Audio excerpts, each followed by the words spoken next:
ಬೆಟ್ಟಿಗೆ ಬಲಿ ವಿಶೇಷ ಕಾರ್ಯಕ್ರಮದಲ್ಲಿ ತಮಗೆಲ್ಲ ಸ್ವಾಗತ. ನಾನು ಶ್ರೀಕಾಂತ್ ಶೆಟ್ಟಿ. ಅಂದ ಹಾಗೆ ನಿನ್ನೆ ಬೆಳಿಗ್ಗೆ ಉಡುಪಿಯ ಇಂದ್ರಾಳಿ ರೈಲ್ವೆ ಸ್ಟೇಷನ್ನ ಪಕ್ಕದಲ್ಲಿ ವ್ಯಕ್ತಿಯೋರ್ವ ರೈಲಿಗೆ ತಲೆಗೊಟ್ಟು ತನ್ನ ಜೀವನವನ್ನು ಕೊನೆಗೊಳಿಸಿದ್ದಾನೆ. ಈತನನ್ನು ಕಡೆಕಾರ್ನ ನಿವಾಸಿ ಗುರುಪ್ರಸಾದ್ ಶೆಟ್ಟಿ ಎಂದು ಗುರುತಿಸಲಾಗಿದ್ದು ಹಲವಾರು ದುಶ್ಚಟಗಳು ಈತನಿಗಿತ್ತು ಅನ್ನೋದರ ಬಗ್ಗೆ ಸ್ಥಳೀಯರು ಮಾಹಿತಿಯನ್ನು ಕೊಡ್ತಾರೆ. ಆದರೆ ಬಹಳ ಪ್ರಮುಖವಾಗಿ ಈತನ ಸಾವಿಗೆ ಬಹಳ ಮುಖ್ಯ ಕಾರಣ ಏನು ಅಂದರೆ IPL ಬೆಟ್ಟಿಂಗ್ನಲ್ಲಿ ಮೂಗುಮಟ್ಟಕ್ಕೆ ಸಾಲವನ್ನು ಮಾಡಿಕೊಂಡಂಥ ಈತ ಕೊನೆಗೊಮ್ಮೆ ಕೈಯಲ್ಲಿದ್ದ ಎಲ್ಲವನ್ನ ಕಳೆದುಕೊಂಡು ಕೊನೆಗೆ ತಾನು ಯಾರ್ಯಾರಿಂದ ಸಾಲ ಮಾಡಿದ್ದಾನೋ ಅವರನ್ನು ಎದುರಿಸಲಾಗದೆ ತನ್ನ ಜೀವವನ್ನೇ ಬಲಿಕೊಟ್ಟಂತಹ ಘಟನೆ ನಡೆದಿರುವಂಥದ್ದು. ಈ ಒಂದು ಘಟನೆ ಅಷ್ಟೇ ಅಲ್ಲ, ಇಂತಹ ಹಲವಾರು ಘಟನೆಗಳು ಕಳೆದ ಕೆಲವು ದಿನಗಳಿಂದ ವರದಿ ಆಗ್ತಾ ಇದೆ. ಭಾಳ ಪ್ರಮುಖವಾಗಿ ಹುಬ್ಬಳ್ಳಿಯಲ್ಲಿ ಇಬ್ಬರು ಮಕ್ಕಳು ಈ ಒಂದು ಜಾಲಕ್ಕೆ ಬಲಿಯಾಗಿರುವಂಥದ್ದು. ಹುಬ್ಬಳ್ಳಿಯಲ್ಲಿ ಮೇ 20ನೇ ತಾರೀಕು IPL ಬೆಟ್ಟಿಂಗ್ ದಂಧೆಗೆ ಹೈಸ್ಕೂಲಿನ ಇಬ್ಬರು ವಿದ್ಯಾರ್ಥಿಗಳು ಪ್ರಕಾಶ್ ರೋಖಡೆ ಮತ್ತು ನೆಹಲ್ ಅಶ್ವಿನ್ ಮಿಠಾರೆ ಅನ್ನುವಂಥ ಇಬ್ಬರು ಈ ಒಂದು ಜಾಲಕ್ಕೆ ಬಲಿ ಬಿದ್ದಿರುವಂಥದ್ದು. 9ನೇ ತರಗತಿಯ ವಿದ್ಯಾರ್ಥಿಗಳು IPL ಬೆಟ್ಟಿಂಗ್ನಲ್ಲಿ ಹಣವನ್ನು ತೊಡಗಿಸುವ ಮಟ್ಟಕ್ಕೆ ಹೋಗಿರುವಂಥದ್ದು. ಹಾಗಾದರೆ ಈ ಬೆಟ್ಟಿಂಗ್ ಜಾಲ ಯಾವ ಮಟ್ಟಕ್ಕೆ ಕಾರ್ಯನಿರ್ವಹಿಸ್ತಾ ಇದೆ ರಾಜ್ಯದಲ್ಲಿ ಅನ್ನೋದನ್ನು ನಾವು ಗಮನಿಸಬಹುದು. ಈ ವಿಚಾರವಾಗಿ ನಾವು ಚರ್ಚೆಯನ್ನು ಮಾಡಬೇಕು. ಭಾಳ ಪ್ರಮುಖವಾಗಿ ಬೆಟ್ಟಿಂಗ್ ದಂಧೆಯ ಬಗ್ಗೆ ಚರ್ಚೆಯನ್ನು ಮಾಡೋದಕ್ಕಾಗಿ ನಮ್ಮೊಂದಿಗೆ ಇಬ್ಬರು ವಿಶೇಷ ಅತಿಥಿಗಳಿದ್ದಾರೆ. ಮೊದಲನೇದಾಗಿ ನಾಗರಿಕ ಸೇವಾ ಸಮಿತಿ ಇದರ ಕಾರ್ಯದರ್ಶಿ ಆಗಿರತಕ್ಕಂಥ ನಿತ್ಯಾನಂದ ಉಳಕಾಡ್ ಅವರು ನಮ್ಮೊಂದಿಗಿದ್ದಾರೆ. ಅವರನ್ನು ಕಾರ್ಯಕ್ರಮಕ್ಕೆ ಬರಮಾಡಿಕೊಳ್ತಾ ಇದ್ದಾರೆ. ಸರ್ ನಮಸ್ತೆ. ಅದೇ ರೀತಿಯಾಗಿ ವಿದ್ಯಾರ್ಥಿ ಮುಖಂಡರಾಗಿ ಹಲವಾರು ಚಳವಳಿಗಳಲ್ಲಿ ಭಾಗವಹಿಸಿದಂತಹ ಶಶಾಂಕ್ ಶಿವತ್ತಾಯ ಅವರು ಕೂಡ ನಮ್ಮೊಂದಿಗಿದ್ದಾರೆ. ಅವರನ್ನ ಕಾರ್ಯಕ್ರಮಕ್ಕೆ ಬರಮಾಡಿಕೊಳ್ತಾ ಇದ್ದಾರೆ. ಶಶಾಂಕ್ ನಮಸ್ತೆ.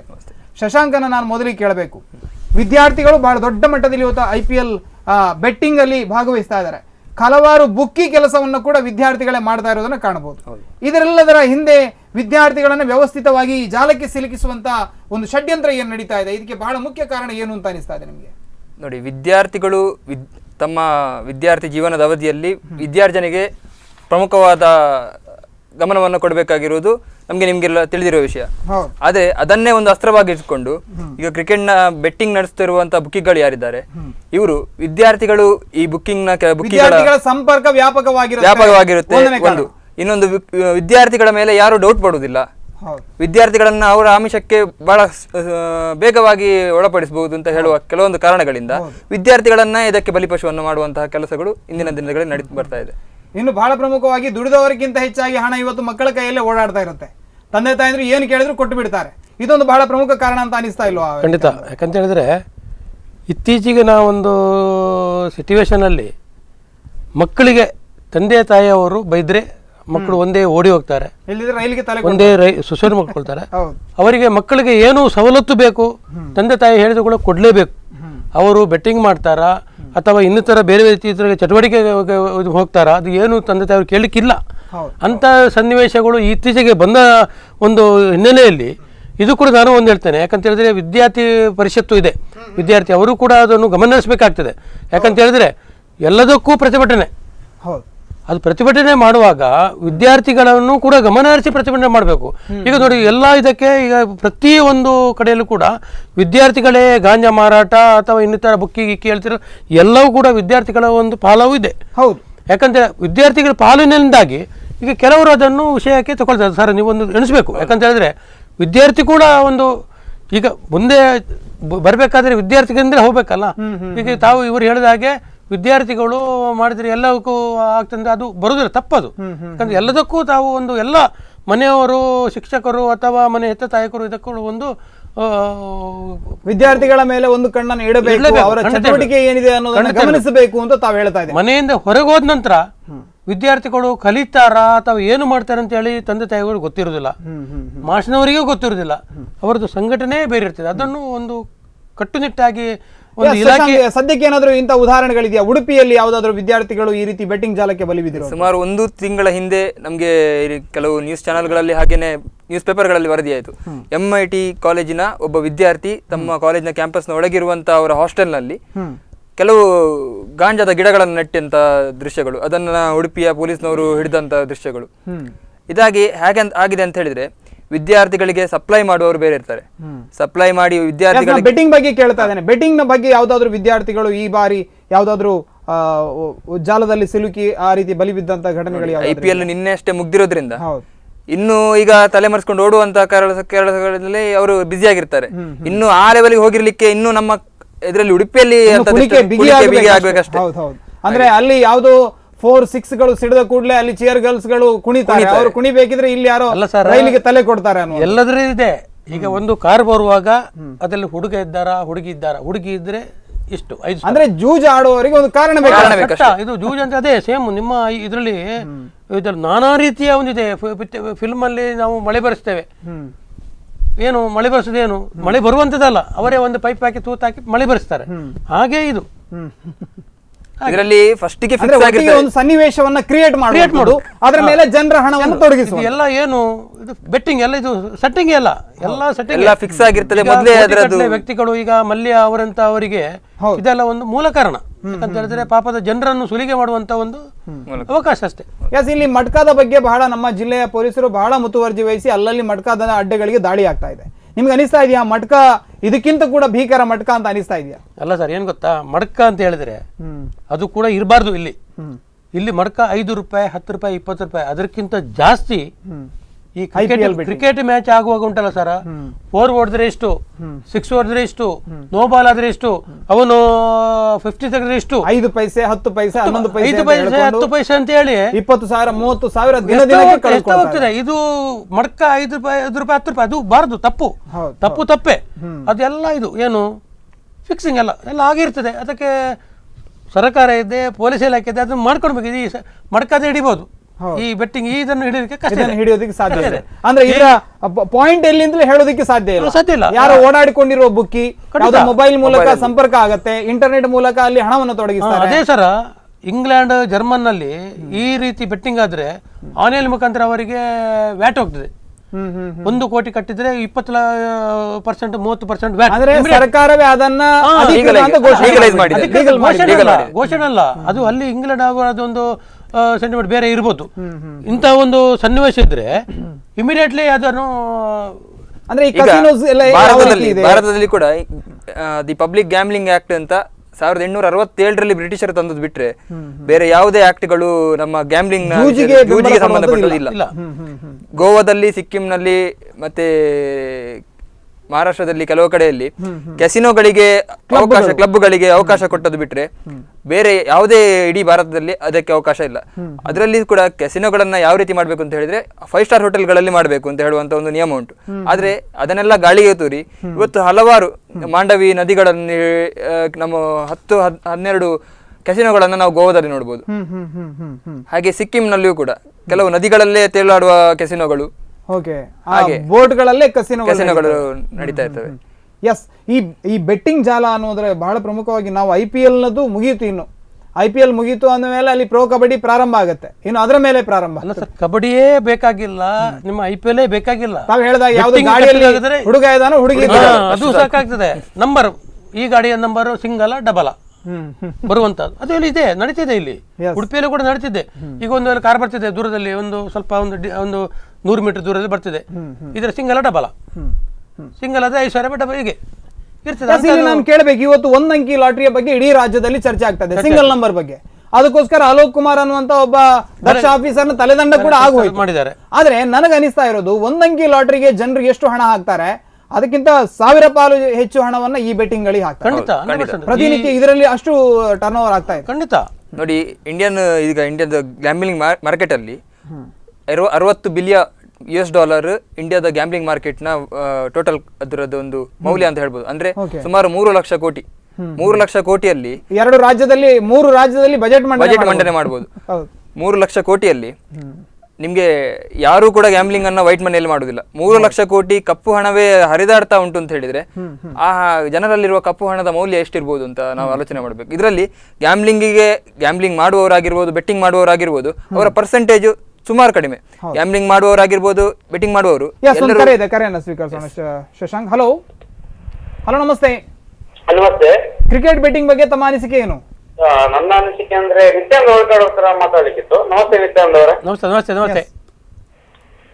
ಏನಂತ ಹೇಳಿದ್ರೆ ಬೆಟ್ಟಿಂಗ್ ಬಗ್ಗೆ ಮಾತಾಡ್ತಿರಲ್ಲ, ಯಾರು ಮಾತಾಡ್ತೀರಿ ಹೇಳಿ, ಹೆಸರು ಹೇಳಿ. ಲಾಟ್ರಿ ಸಿಂಗಲ್ ನಂಬರ್ ಮತ್ತೆ ಆಗ ಇದು ಅಲ್ಲ, ತಾವು ಯಾರು ಮಾತಾಡ್ತಾ ಇದ್ರಿ? ತಮ್ಮ ಹೆಸರು ಹೇಳಿ. ಉಡುಪಿಯಿಂದ ಸುಧೀರ್ ಅಂತ ಹೇಳಿ. ಸುಧೀರ್ ಅವರೇ ಹೇಳಿ. ಎಸ್ ಹೇಳಿ. ಅದೇ ನಿತ್ಯಾನಂದ ಅವ್ರ ಹತ್ರ ಮಾತಾಡುದು. ಹೇಳಿ. ನಿಮ್ಮ ಸಹೋದ್ಯೋಗಿ ಇದ್ರಲ್ಲ, ಅವರದ್ದು ಇತ್ತಲ್ಲ ಅಂಗಡಿಯಲ್ಲಿ ಯಾರು ಆನ್ಲೈನ್ ಗೇಮ್ ಇತ್ತಲ್ಲ. ಹಲೋ, ಯಾರು ಯಾರು ಹೇಳಿ, ಯಾರು ಹೆಸರು ಹೇಳಿ. ಎಸ್, ಅವರ ಕರೆ ಕಟ್ಟಾಯ್ತು. ನನಗೆ ಅನಿಸ್ತಾ ಇದೆ ಸಿಂಗಲ್ ನಂಬರ್ ಬಗ್ಗೆ ಅವರು ಮಾತಾಡ್ತಾ ಇದ್ದಾರೆ. ಸಿಂಗಲ್ ನಂಬರ್, ಸಿಂಗಲ್ ನಂಬರು ನನ್ನ ಸಹೋದ್ಯೋಗಿ ಅಲ್ಲ, ನಾನು ನನ್ನ ಬಿಲ್ಡಿಂಗ್ ಓನರ್. ಅಂದ್ರೆ ನಾನು ಬಿಲ್ಡಿಂಗ್ ಓನರ್ ಅಂತ ನಾನು ಅದೇ ಏನು ರೆಂಟೆಡ್ ಅಲ್ಲ, ನಾನು ಓನರ್ಶಿಪ್. ಅವ್ರು ಬೇರೆ ಮಾಡ್ತಿದ್ರು, ಈಗ ಹೋಗಿದೆ ಸಿಂಗಲ್ ನಂಬರ್ ಹೋಗಿದೆ. ಅಂದ್ರೆ ಆ ಕಾಲದಲ್ಲಿ ಸರ್ಕಾರದ ಅಧಿಕೃತ ಇತ್ತು. ಅದಕ್ಕೂ ಕೂಡ ನಾನು ಅಗೇನ್ಸ್ಟ್ ಮಾಡಿ ನನ್ನನ್ನು ಅವರು ಕೊಲ್ಲಿಗೂ ಕೂಡ ಬಂದಿದ್ದಾರೆ. ಈಗ ಅವರು ಸುಧೀರ್ ಅವರು ಏನು ಹೇಳಿದ್ದಾರೆ ಅದಕ್ಕೂ ಕೂಡ ನಾನು ಅಗೇನ್ಸ್ಟ್ ಮಾಡಿದ್ದೇನೆ. ನೀವು ಇಂಥದ್ದೆಲ್ಲ ಮಾಡಬಾರ್ದು ಅಂತ. ಅದಕ್ಕೂ ಕೂಡ ನನಗೆ ಬಹಳಷ್ಟು ತೊಂದರೆ ಮಾಡಿದೆ. ಯಾಕಂತ ಹೇಳಿದ್ರೆ ನಾವು ಸೀತೆಯಲ್ಲಿ ಹೋಗೋರಿಗೆ ಈಗ ಅವ್ರು ಸುಧೀರ್ ಅವರು ಮಾತಾಡಿದ್ ನಾನು ಹೇಳ್ತಿದ್ದೆ. ಅವರಿಗೆ ಉತ್ತರ ತಲುಪಿರ್ಬೋದು, ಯಾಕಂದ್ರೆ ಕರೆ ಕಟ್ಟಾಯ್ತು. ನಾವು ಅದೇ ಸಿಂಗಲ್ ನಂಬರ್ ಬಗ್ಗೆ ಇವತ್ತು ಬಹಳ ದೊಡ್ಡ ಮಟ್ಟದಲ್ಲಿ ಚರ್ಚೆ ನಡೀತಾ ಇದೆ. ಇವತ್ತು ನಾವು ಹೇಳ್ತಾ ಇರುವಂತದ್ದು 2-3 ವಿದ್ಯಾರ್ಥಿಗಳು ನಮ್ಮ ಕಣ್ಣೆದುರಿಗೆ 1 ವಾರದ ಒಳಗಡೆ ಬಲಿಯಾಗಿದ್ದಾರೆ ಈ IPL ಬೆಟ್ಟಿಂಗ್ಗೆ. IPL ಬೆಟ್ಟಿಂಗ್ ಜಾಲ ಅನ್ನುವಂಥದ್ದು ಬಹಳ ದೊಡ್ಡ ಮಟ್ಟದಲ್ಲಿದೆ. ಇತ್ತೀಚೆಗೆ ಕಾರ್ಕಳದ ಬಜಗೋಳಿಯಲ್ಲಿ 2 ಅರೆಸ್ಟ್ ಆಯಿತು ಮತ್ತು ಮೊನ್ನೆ ಉಡುಪಿಯ ಬೈಲೂರು ಸಮೀಪ ಒಂದು 3 ಜನರನ್ನ, ಸುಕೇಶ್ ರಾವ್, ಆನಂದ್ ಪೂಜಾರಿ ಮತ್ತು ರಮೇಶ್ ಪೂಜಾರಿ ಅನ್ನುವಂತ 3 ಜನ ವ್ಯಕ್ತಿಗಳನ್ನ ಇಲ್ಲಿ ಬೈಲೂರು ಸಮೀಪದಿಂದ ಎತ್ತಿದ್ದಾರೆ. ಅಂದ್ರೆ ಪೊಲೀಸರು ಕೂಡ ಇದರ ಹಿಂದೆ ಇದ್ದಾರೆ, ಕೆಲಸವನ್ನ ಮಾಡ್ತಾ ಇದ್ದಾರೆ. ಆದ್ರೆ ಬಹಳ ಪ್ರಮುಖವಾಗಿ ಇದೊಂದು ಚಳವಳಿಯ ರೂಪದಲ್ಲಿ ಇದನ್ನು ಹತ್ತಿಕ್ಕುವಂತ ಪ್ರಯತ್ನ ಆಗ್ತಾ ಇಲ್ಲ. ಇದು ಯಾಕೆ ಅಂತ ಕೇಳುವಂಥದ್ದು ನಾನು ನಿತ್ಯಾನಂದ್ ಅವರಲ್ಲಿ. ಅದು ಏನು ಹೇಳಿ ನನಗೆ. ಅಂದ್ರೆ ಇದೊಂದು ಚಳವಳಿಯ ರೂಪದಲ್ಲಿ ಇದರ ವಿರುದ್ಧ ನೀವು ಬಹಳಷ್ಟು ನೋಡಿ, ಇತ್ತೀಚೆಗೆ ಅಕ್ಷಯ ತೃತೀಯದ ಬಗ್ಗೆ ನೀವು ಒಂದು ಆಂದೋಲನ ಮಾಡಿದ್ರೆ, ಆದ್ರೆ IPL ಬೆಟ್ಟಿಂಗ್ ಬಗ್ಗೆ ಯಾರು ಕೂಡ ಚಳವಳಿಯನ್ನ ಮಾಡ್ತಾ ಇಲ್ಲ, ಯಾವುದೇ ಒಂದು ಹೋರಾಟಗಳು ನಡೀತಾ ಇಲ್ಲ. ಇದರಲ್ಲಿ ಯಾಕೆ? IPL ಬಗ್ಗೆ ಚಳವಳಿ ಮಾಡಬೇಕಾದ್ರೆ ಅದರ ಬಗ್ಗೆ ನಮಗೆ ಮಾಹಿತಿ ಬರಲಿಲ್ಲ. ಯಾರು ಬೆಟ್ಟಿಂಗ್ ಮಾಡ್ತಾರೆ ಅಂತೇಳಿ ಗೊತ್ತಾಗುದಿಲ್ಲ. ಈಗೆಲ್ಲ ಮೊಬೈಲ್ ಫೋನ್ ಇರದ ಕಾರಣ ಯಾರು ಬೆಟ್ಟಿಂಗ್ ಮಾಡ್ತಾರೆ, ಏನು ಮಾಡ್ತಾರೆ ಅಂತ ಗೊತ್ತಾಗುದಿಲ್ಲ. ಗೊತ್ತಾಗಿದೆ ನನಗೆ ಹೇಳಿ, ನಾನು ಅದಕ್ಕೆ ಬೇಕಾದ ತಕ್ಕ ನಾನು ವ್ಯವಸ್ಥೆ ಮಾಡ್ಲಿಕ್ಕೆ ಸಿದ್ಧನಿದ್ದೇನೆ. ಎಸ್, ಇದು ನೀವು ಒಬ್ಬರು ಹೋರಾಟಗಾರರಾಗಿ ಹೇಳ್ತಾ ಇರುವಂತದ್ದು, ನಾನು ಅದೆಲ್ಲ ಕೇಳ್ತಾ ಇರೋದು. ಯಾವುದೇ ಹೋರಾಟಗಾರರು ಕೂಡ ಈ ವಿಷಯಗಳನ್ನ, ಇಂತಹ ವಿಷಯಗಳನ್ನ ಕೈಗೆ ಎತ್ತುಕೊಳ್ಳೋದಿಲ್ಲ. ಅದು ಯಾಕೆ ಅಂತ ಕೇಳ್ತಾ ಇರೋದು. ಇದೆಲ್ಲ ಸುಲಿಗೆ ಮಾಡುವವನಿಗೆ ಇದೊಂದು ದಾರಿ. ಈಗ IPLಗೆ ಅಂತ ಹೇಳಿದ್ರೆ ಈಗ ಅವರಿಗೆ ಗೊತ್ತಿರ್ತದೆ, ಕೆಲವೊಂದು ಸರಿ ಒಂದು ಸೆಟ್ಟಿಂಗ್ ಇರ್ತದೆ. ಅವಾಗ ಅವರಿಗೆ ಸುಲಿಗೆ ಮಾಡ್ಲಿಕ್ಕೆ ಒಂದು ದಾರಿ ಇರುವಾಗ ಅದಕ್ಕೆ ಅವರಿಗೆ ಒಂದು ಯಾರಾದ್ರೂ ಇದಿರ್ತದೆ. ಈಗ ಇಂಥದ್ದು ಘಟನೆ ನಡೆದ್ರೆ, ಏನು ರೈಲ್ವೆಯಲ್ಲಿ ಏನಾಗಿದೆ ಅಂತ ಘಟನೆ ಆದ್ರೆ ಮಾತ್ರ ಇಲ್ಲಿ ವಿಷಯ ಬರ್ತದೆ. ಇಲ್ಲ ಹೇಗೆ ಗೊತ್ತಾಗ್ತದೆ? ಗೊತ್ತಾಗುದಿಲ್ಲ. ಆಂತರಿಕವಾಗಿ ನಡೀತಾ ಇರ್ತದೆ, ಬಾಹ್ಯ ಜಗತ್ತಿಗೆ ಗೊತ್ತಾಗೋದಿಲ್ಲ ಅನ್ನೋದು. ಆದ್ರೆ ನಾನು ಹೇಳುವಂತದ್ದು, ಇದು ಯಾಕೆ ಯಾರು ಕೂಡ ಇದರಲ್ಲಿ ಇಂಟ್ರೆಸ್ಟ್ ತಗೊಳ್ತಾ ಇಲ್ಲ ಅಂದ್ರೆ, ಇದರಲ್ಲಿ ಬಹಳ ದೊಡ್ಡ ದೊಡ್ಡ ಕುಳಗಳಿದ್ದಾರೆ. ಒಂದು ಹವಾಲಾದ ಹಣ ಇದಕ್ಕೆ ಹರಿತಾ ಇದೆ, ಹೊರದೇಶಗಳಿಂದ ಭಾರಿ ಪ್ರಮಾಣದ ಹಣ ಹರಿತಾ ಇದೆ. ಅಂಡರ್ ವರ್ಲ್ಡ್ ಜಗತ್ತಿನ ಒಂದಷ್ಟು ಲಿಂಕ್ಗಳನ್ನು ಕೂಡ ಇದಕ್ಕೆ ಬಳಕೆ ಮಾಡಲಾಗ್ತಾ ಇದೆ. ಛೋಟಾ ಶಕೀಲ್ ಹೆಸರು ಈ ಹಿಂದೆ ಕೇಳಿ ಬಂದಿತ್ತು.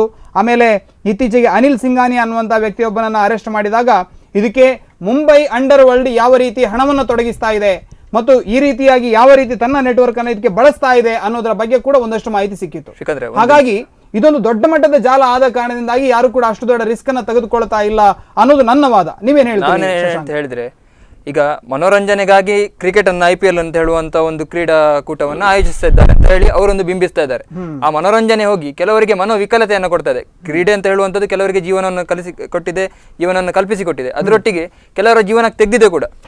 ಇದರ ಬಗ್ಗೆ ಎರಡು ಮಾತಿಲ್ಲ. ಯಾಕಂತ ಹೇಳಿದ್ರೆ ಸುಮಾರು ಜನ ಅದರಲ್ಲಿ IPL ಅಲ್ಲಿ ತಮ್ಮ ಜೀವನವನ್ನು ಕಂಡುಕೊಂಡವರಿದ್ದಾರೆ. ಸುಮಾರು ಜನ ಬೆಟ್ಟಿಂಗ್ ಆಗಿ ತಮ್ಮ ಪ್ರಾಣವನ್ನು ಕಳ್ಕೊಂಡವರಿದ್ದಾರೆ. ಈ ಬೆಟ್ಟಿಂಗ್ ಅನ್ನ ಹೇಗೆ ಹಾಕ್ತಾ ಇದ್ದಾರೆ ಅಂತ ಹೇಳಿದ್ರೆ, ಈಗ ಒಬ್ಬ ಬುಕ್ಕಿ ಇದ್ದಾನೆ ಅಂತ ಹೇಳಿದ್ರೆ ಅವನ ಪರ್ಸೆಂಟೇಜ್ಗೋಸ್ಕರ ಅವ್ನು ಬುಕ್ಕಿಯಾಗಿ ಆಕ್ಟ್ ಮಾಡ್ತಾನೆ. ಅವನು ಯಾವುದೇ ಹಣವನ್ನು ತೊಡಗಿಸುವುದಿಲ್ಲ. ಅವನು ಯಾರ ಹತ್ರ ಬೇರೆಯವರ ಹಣವನ್ನು ಕಲಿಸಿಕೊಳ್ತಾನೆ. ಇನ್ನು ಯಾರಿದ್ದಾರೆ ದುಡ್ಡಿನವರು, ಅವ್ರ ಹತ್ರ ಪರ್ಸೆಂಟೇಜ್ ವೈಸ್ ಅಲ್ಲಿ ಬುಕ್ಕಿಗಳನ್ನ ಬುಕ್ ಮಾಡ್ಕೊಂಡು, ಬೆಟ್ಗಳನ್ನ ಬುಕ್ ಮಾಡ್ಕೊಂಡು, ಅವನಿಗೆ ಯಾರು ವಿನ್ ಆದ್ರೂ ಒಂದೇ, ಅವನಿಗೆ ಬರುವುದು ಬರ್ತದೆ. ಅಲ್ಲಿ ಅವನ ಪರ್ಸೆಂಟೇಜ್ ಬರುತ್ತೆ. ಅಲ್ಲಿ ಇನ್ನೊಂದು ನಾವು ಗಮನಿಸಬೇಕಾದ ಅಂಶ ಏನಂತ ಹೇಳಿದ್ರೆ, ಬೆಟ್ಟಿಂಗ್ ಹಾಕುವವರು ಯಾರು ಕೂಡ ಚೆಕ್ ಅಲ್ಲಿ ಅಥವಾ DD ಅಲ್ಲಿ ಪೇಮೆಂಟ್ ಮಾಡೋದಿಲ್ಲ, ಕ್ಯಾಶ್ ಅಲ್ಲಿ ಪೇಮೆಂಟ್ ಮಾಡ್ತಾರೆ. ಇದು ಯಾವ್ದಂತ ಹೇಳಿದ್ರೆ ಕಪ್ಪು ಹಣ, ಮತ್ತೆ ಯಾವುದಲ್ಲ.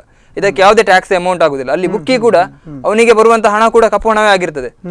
ಅಲ್ಲಿ ಈಗ ನೀವು ಹೇಳಿದಾಗೆ ಮುಂಬೈ ಅಂಡರ್ ವರ್ಲ್ಡ್ ಗಳ ಬಗ್ಗೆ ಮಾತಾಡೋದಂತಾದ್ರೆ, ಮುಂಬೈ ಅಂಡರ್ ವರ್ಲ್ಡ್ ಆಗಿರ್ಬೋದು, ಈಗ ನಮ್ಮ ರಾಜಸ್ಥಾನ್ ರಾಯಲ್ಸ್ ನ ರಾಜ್ ಕುಂದ್ರಾ ಅವರ ಮೇಲಿನ ಆಪಾದನೆ ಆಗಿರ್ಬೋದು, ಇದೆಲ್ಲ ಮ್ಯಾಚ್ ಫಿಕ್ಸಿಂಗ್ ನ ಹಿಂದೆ ಇರುವ ಕಾರಣ ಇದೆ.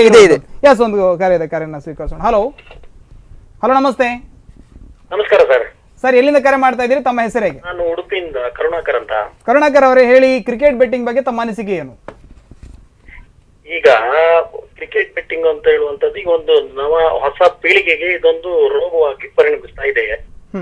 ಉಡುಪಿಯಲ್ಲಿ ಕಡಿಮೆ ಅಂದ್ರೆ 100ಕ್ಕಿಂತಲೂ ಹೆಚ್ಚಿಗೆ ಹುಡುಗ ಮಕ್ಕಳೇ ಇದನ್ನ ಬೆಟ್ಟಿಂಗ್ ಜಾಲವನ್ನ ಬೆಳೆಸ್ತಾ ಇದ್ದಾರೆ. ಮುಂಬೈಯಿಂದ ಬೇಕಾದಂತ ಇದಕ್ಕೆ ಸಾಫ್ಟ್ವೇರ್ ಗಳು ಸಿಗ್ತದೆ.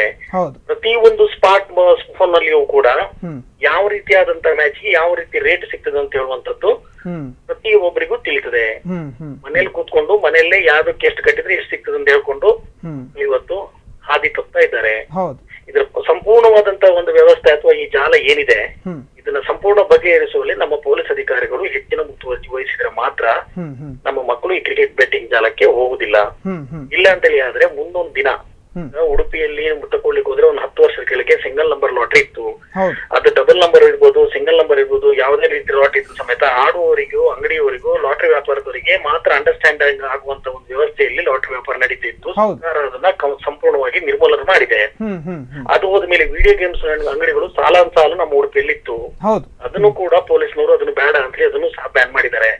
ಈ ಸ್ಪಿಟ್ ಕ್ಲಬ್ಗಳು ಸಾಕಷ್ಟು ಇತ್ತು ನಮ್ಮ ಉಡುಪಿಯಲ್ಲಿ, ಅದನ್ನು ಕೂಡ ನಮ್ಮ ಉಡುಪಿಯಲ್ಲಿ ಎಲ್ಲರೂ ಸಹ ಸಂಪೂರ್ಣವಾಗಿ ಬ್ಯಾನ್ ಮಾಡಿದ್ದಾರೆ. ಯಾವುದೇ ರೀತಿಯಾದಂತಹ ಜೂಜಾಟವನ್ನ ಇಲ್ಲಿ ನಮ್ಮ ಉಡುಪಿ ಈಗ ದಕ್ಷ ಒಬ್ಬ ಪೊಲೀಸ್ ವರಿಷ್ಠಾಧಿಕಾರಿಗಳು ಇರಬಾರದನ್ನೋ ರೀತಿಯಲ್ಲಿ ಕಂಪ್ಲೀಟ್ ಆಗಿ ಅದನ್ನು ಸರ್ವನಾಶ ಮಾಡಿದ್ದಾರೆ.